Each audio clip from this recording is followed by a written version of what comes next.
Welcome to Through the Waves, severe and protracted withdrawal. There is a point in withdrawal where language starts to fail, where the words anxiety, discomfort, or even suffering no longer describe what's happening, where the body is no longer reacting but malfunctioning. This episode is for that place. Not early withdrawal, not short-term destabilization, but severe and protracted withdrawal where the nervous system enters a state of sustained collapse and does not easily come back online. In extreme cases, withdrawal is not simply the absence of the drug. It's the exposure of a nervous system that has been structurally altered. Benzodiazepines suppress excitatory activity by enhancing GABA-A receptor signaling. Over long periods, especially at high doses or with polysubstance exposure, the brain compensates by reducing receptor density, altering receptor subunits, and increasing excitatory neurotransmission through glutamate and NMDA pathways. When the drug is removed, the system does not gently rebalance. What follows is not balance, but runaway excitation. This is when the body enters a state of near-constant sympathetic dominance. The fight or flight system becomes locked in the on position. The parasympathetic system, responsible for rest, digestion, and repair, becomes inaccessible. This imbalance explains why symptoms feel total. Muscular symptoms escalate beyond tension. Severe dystonia can lock the body into painful, unnatural postures. Muscle groups contract involuntarily, sometimes violently. Jaw clenching becomes relentless.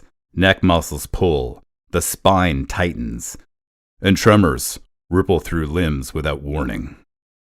These are not stress reactions.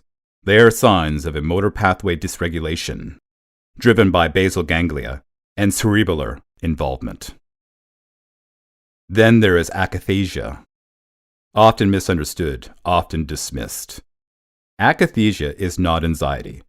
It is a movement disorder rooted in the dopaminergic and GABAergic dysfunction. The sensation is eternal and unbearable, a burning agitation that demands movement, even when movement worsens the pain. A feeling that if you do not escape your body, something catastrophic will happen. Many people describe it as torture. They are not exaggerating. Sensory systems collapse next. The thalamus, which normally filters incoming sensory data, loses its gating function. This leads to sensory flooding.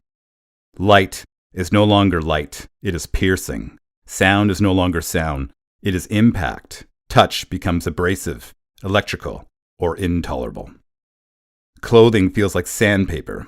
Air on the skin feels sharp. Silence itself can feel loud. This is not hypersensitivity in the psychological sense. This is central sensory processing failure. Cognition deteriorates under this load. The prefrontal cortex, responsible for reasoning and executive functions, becomes impaired under sustained cortisol exposure. Memory fragments. Speech becomes difficult. Thoughts loop or vanish entirely. Many experience profound depersonalization and derealization. The self feels distant or absent. The world appears flat, artificial, or unreal. Vision may darken at the edges or shimmer unnaturally. This is not psychosis. It is the brain protecting itself by disconnecting. Autonomic dysfunction becomes impossible to ignore. Heart rate spikes unpredictably. Blood pressure fluctuates. Sweating, chills, and temperature intolerance dominate daily life. The hypothalamus, which regulates these processes, is destabilized by chronic stress hormone output. One of the most terrifying symptoms is air hunger, a sensation of suffocation despite normal oxygen levels, driven by brain stem misfiring, not lung pathology. It convinces the body it is dying, over and over again. Eating becomes dangerous territory, not emotionally, but neurologically. Food intake activates the autonomic nervous system and triggers histamine release. In sensitized individuals, this provokes adrenaline cortisol surges. Symptoms spike after meals: heart racing, shaking, panic, burning sensations. This is not an eating disorder. It is a neuroimmune and hormonal dysregulation interacting with a hypersensitized nervous system. For those with prior alcohol dependence, the injury is often compounded. Alcohol and benzodiazepines both suppress GABA signaling. Combined exposure leads to deeper receptor downregulation and impaired neuroplastic recovery. When withdrawal occurs, the nervous system responds as if under constant existential threat. This is why symptoms reach such extremes. Peripheral nerves begin to misfire.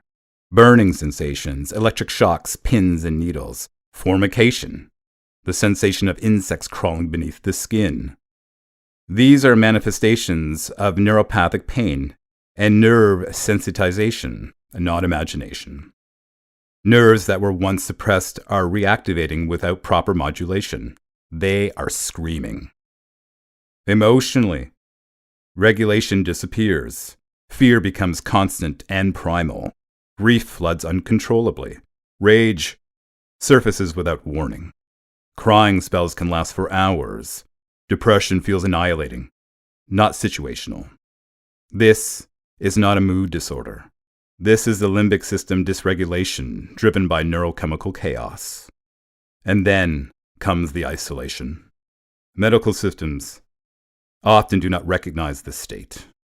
Symptoms are minimized, psychologized, or misdiagnosed. Support erodes as time passes and improvement does not follow expectations. Many feel abandoned. This needs to be said clearly. Severe and protracted withdrawal is not a failure to cope. It is not weakness. It is not lack of resilience. It is a neurophysical injury, one that heals slowly, unevenly, quietly, often without reassurance. This series exists for those living inside this reality, not to offer fixes, not to promise timelines, but to explain what is happening, why it feels unbearable, and how survival is still possible inside it. If you are listening and feel recognized, that matters. You are not imagining this. You are not alone. And your experience has a name.